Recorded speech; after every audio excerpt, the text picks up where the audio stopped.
Novak Djokovic es mucho más que el principal y más exitoso tenista de nuestro tiempo, con el récord histórico mundial de 24 títulos de Grand Slam, 2 por encima de Rafael Nadal, pese a que Djokovic fue impedido de competir de manera que muchos juzgamos absolutamente arbitraria y hasta despótica. Djokovic es un hombre que se ha enfrentado incluso en forma heroica a una muchedumbre que insistía en avasallar su sagrado derecho sobre su propio cuerpo, y a lo largo de 2022 dio una batalla ejemplar, sin arrodillarse, sin ceder a manejos extorsivos que llevaron incluso a su atroz deportación de Australia, una medida profundamente incivilizada de un momento oscuro de la historia de la humanidad, donde miles de millones de personas se comportaron como un rebaño obediente ante todo tipo de excesos y abusos. Bueno, hoy, en el contexto de la controversia internacional por la crisis comercial y ante la opinión pública de la farmacéutica AstraZeneca, de la cual ya ustedes están enterados, han atentado contra la integridad física de Novak Djokovic, que en una entrevista con el periódico francés Le Monde sostuvo que hoy la Comisión Europea ha terminado confirmando aquellas opiniones que perseguía en forma inquisitorial e incluso dijo aquellos análisis científicos críticos que fueron proscritos o avasallados por un relato hegemónico que hoy, una vez más, cambió, pero esos cambios se pagan con la vida de la gente. Bueno, resulta que casualmente, 2 horas después de este reportaje y a 24 horas de disputar su partido por la tercera ronda del Masters 1000 de Roma, que será mañana domingo ante el chileno Alejandro Tavilo, Djokovic fue ferozmente atacado por un ciudadano francés que lo golpeó con un botellazo en la cabeza, motivo por el cual debió ser auxiliado por los médicos. Recordemos incluso con fragmentos de un reportaje hecho por mi admirado periodista Rubén Luengas en la Octava Televisión y en el cual participé, y otras cápsulas de los videos de mi canal, porque sostengo que Djokovic es un ejemplo de coraje y de integridad y que está pagando las consecuencias hasta ahora.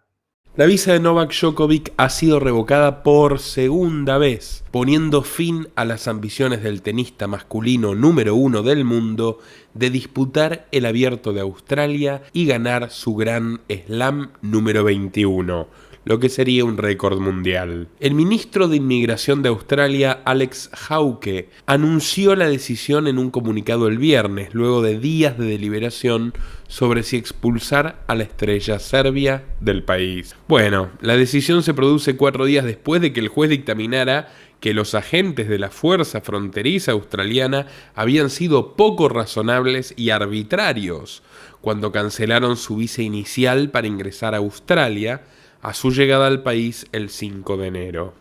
Pero bueno, esta última decisión se da a partir de un giro que tiene que ver con una gran manipulación de las declaraciones de Djokovic, entre otras cosas, y una presión feroz de la prensa.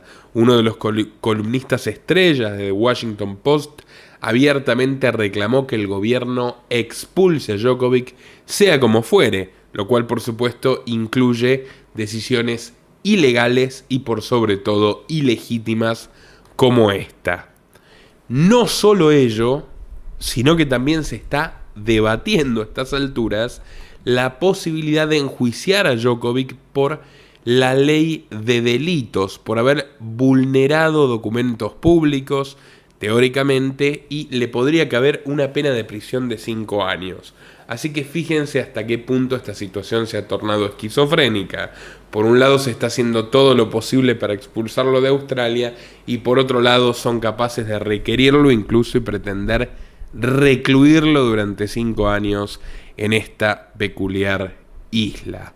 Novak Djokovic fue deportado de Australia luego de que se admitiera su ingreso y por razones políticas y en medio de una enorme controversia internacional, según lo admitió el propio ministro de Migraciones, Alex Hawke, a Novak Djokovic, que pagó con una detención ilegítima y una deportación aún más irregular su sagrado derecho a ejercer la autonomía y la propiedad de su cuerpo, y cuyo caso demuestra una vez más que los liberales partidarios de las fronteras abiertas tenemos toda la razón al insistir que esos límites dibujados por el hombre, esas líneas políticas imaginarias, no son más que otra cosa que barreras entre las personas. Djokovic no violó la ley australiana. De hecho, el magistrado Anthony Kelly dejó en claro que no podría haber hecho más para cumplir con las exigencias de este país. Y por lo tanto, la expulsión de Djokovic es contra legem,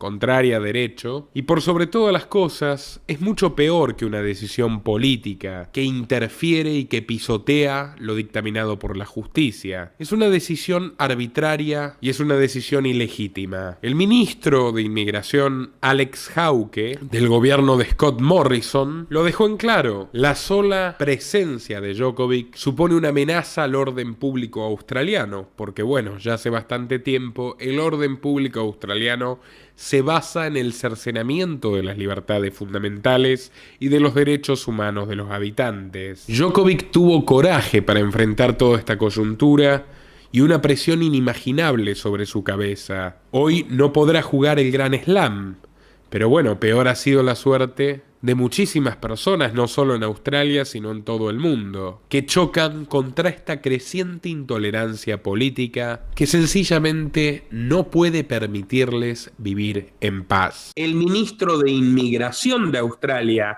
Alex Hawke, lo dijo claro. Aquí hay un propósito político. El señor Djokovic es un peligro por sus ideas y por sus declaraciones, y es por eso que atenta contra el orden público y que tomamos la decisión política de expulsarlo. Aun cuando las leyes respaldan a las personas, el poder del gobierno se muestra en su naturaleza más arbitraria, más cruda, incluso podríamos decir más criminal, porque lo que ha hecho el gobierno de Australia es de una prepotencia absoluta y ejemplarizante.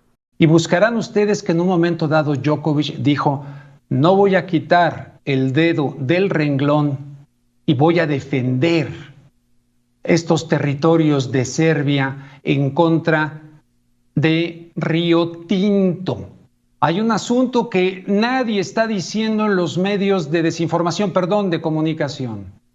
Y ya le traían ganas, no solamente por lo que dice el señor Enrique Burke, con el criterio que siempre le ha caracterizado, sino que hay también un asunto de la defensa que realizó el serbio de las tierras de su gente en Serbia con respecto al colonialismo australiano, pero creo que ya vendieron esto de Río Tinto. Vamos a valorar en un futuro y a reconsiderar la postura de Djokovic en su autonomía. No es un soberbio, hay que estudiarlo, hay que buscar su vida. Él estuvo en la guerra, estuvo encerrado ahí en una cueva en la guerra, vivió la guerra, en fin. Es un hombre muy interesante, mucho más allá del tenis.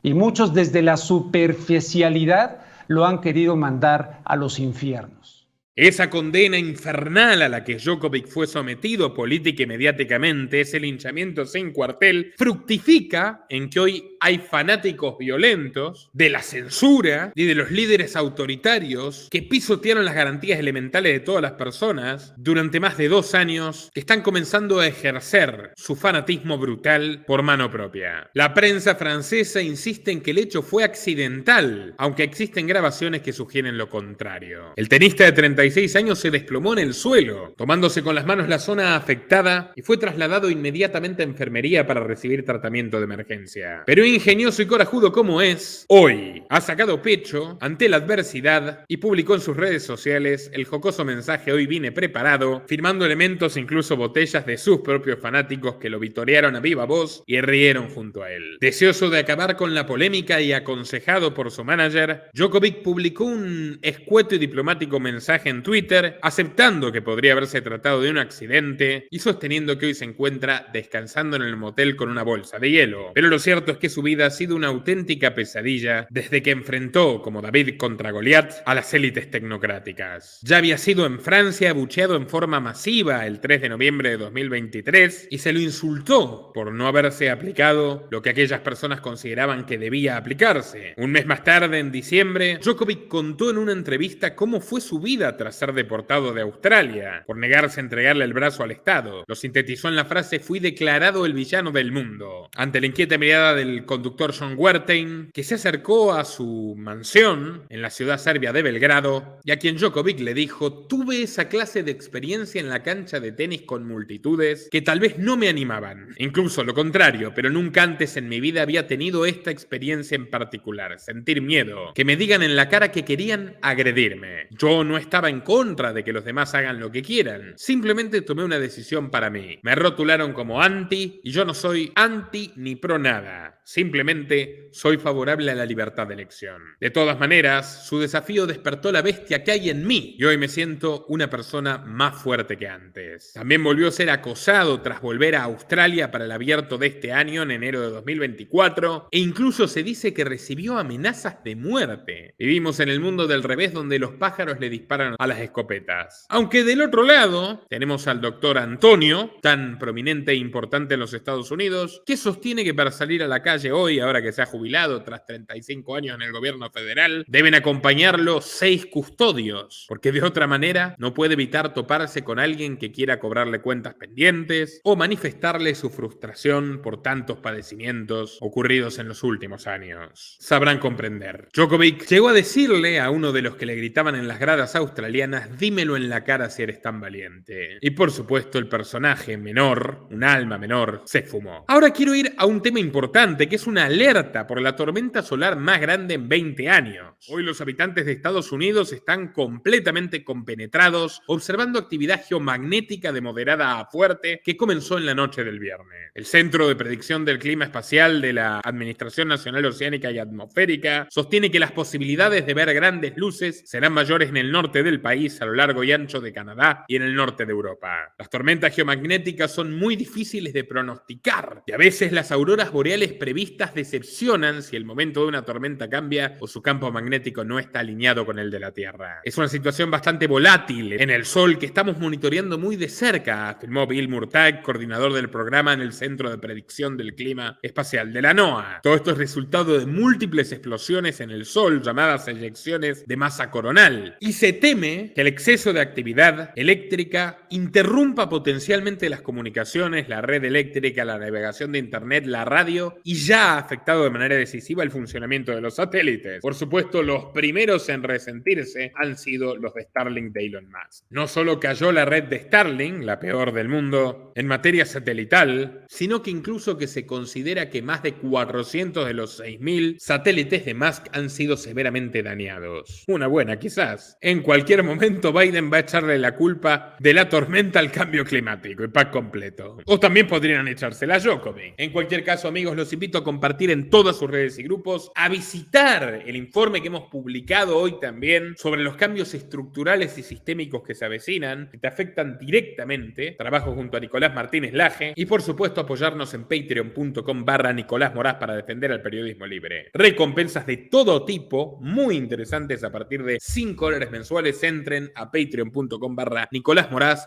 por contenido exclusivo, por clases de la Academia Libertaria y por las fuentes periodísticas que utilizamos semana tras semana para que puedan indagarlas y profundizar por sus propios medios. Patreon.com/Nicolás Moraz, y también pueden apoyarnos a través de la opción unirse de YouTube, Bitcoin, o si están en la Argentina, Mercado Pago, a través de los enlaces que figuran en la descripción de este video y en el comentario fijado.